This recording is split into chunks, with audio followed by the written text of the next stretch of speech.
Hello everybody, welcome back to the channel. Hope you're well. Are you excited for New York Comic Con and the things that could be happening from it? Well, I am too, especially because we're going to be getting some unique and very obscure characters. But that's also quite exciting because I get to learn and you get to learn a little bit more about them. And this video is going to be focused on Elsa Bloodstone. Elsa as a character draws a lot of similarities to Guillotine, mainly because the way that she has this lineage around the Bloodstone name and what that means. So back in the Hyborian Age, this meteorite drops to Earth. This man finds this, and then it's the case he fights with this Hellfire Helix envoy or agent sent in order to get this meteorite. Then the battle ensues, and the person who is called Ulysses Bloodstone, who comes by that name in the future, then has this meteorite or this gem embedded in his chest. Taekwon Sim, who is the agent that was sent by the Hellfire Helix to get the meteorite, actually slays his entire tribe and leaves him alive. So he vows revenge and goes on this big expedition to try and kill him. The gem basically gives him immortality, and Ulysses Bloodstone is named as a monster hunter, which is kind of why Elsa Bloodstone is a monster hunter as well. But it's only been 20 years ago where Bloodstone marries Elise, who then gives birth to the daughter Elsa, who is actually British, or she's grown up to be British. Here's when the story gets a little bit skewy. So Ulysses Bloodstone leaves Elsa when she's 2 in order to do some other things. In that time, he creates a Frankenstein monster. He also has to make a decision to end his life in order to stop this agent who's been chasing for years from coming to Earth, and at the same time chips off part of the gem in order to give it as a choker to Elsa Bloodstone in the future.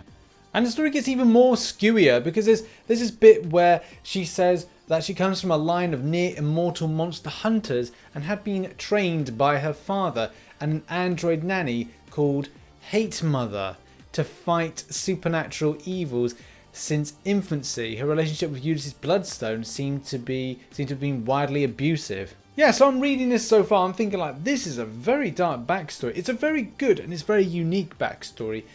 But man, what's these powers with this Bloodstone going to mean for the choker? It's going to mean power-wise for this character when it hits the game, because I'm pretty stoked about what could happen, especially with this monster hunting or monsters unleashed tie-in.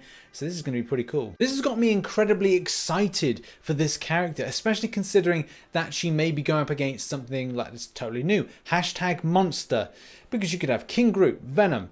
Even like Blade could have like a hashtag monster. I don't know, that may be something would have to tie in, and a special nod would be needed, I think, for this character. If you look here, according to Elsa, she had some of the blood gem power via genetic inheritance from her father, and it was present in her blood, indicating she didn't only gain power via the Bloodstone choker, but was born with power.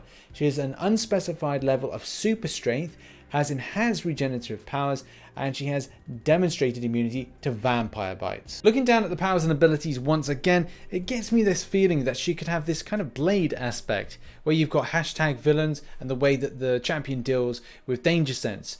So there could be something with a hashtag monster and maybe something that she can deal with it, like a monster hunter, and that could really minimize something of power gaining, maybe other things.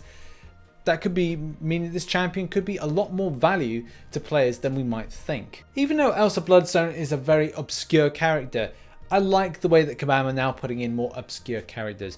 Funnily enough, I was having a discussion on Twitter the other day about a character called Dr. Bong, and the fact that first of all it makes me laugh to hear that kind of name, but at the same time there's people that kind of go, right, I'd like to have seen this as a villain to Howard the Duck put in rather than seeing Man-Thing. But me, I'm a Man-Thing fan, so I'd like to see Man-Thing be put into the game. And it kind of ties into a cool Monsters Unleashed, which obviously Halloween and having a monster hunter with a big old monster is a bloody good fit. There we have it. I've learned a lot about Elsa Bloodstone. I hope you have as well. A very dark backstory, but I suppose with monster hunting, and also the fact that there's this monster actually in the property called, I think it's Adam, and that's like a Frankenstein monster. Man, this is a bit skewy, a bit kind of weird, but I'm loving it. I think it's a kind of cool aspect. Look forward to these characters coming in And yeah, I think I've got a Man-Thing video coming out today as well. Thanks so much for watching this video. Check out some other content here, and I'll see you in the next video. Bye-bye for now.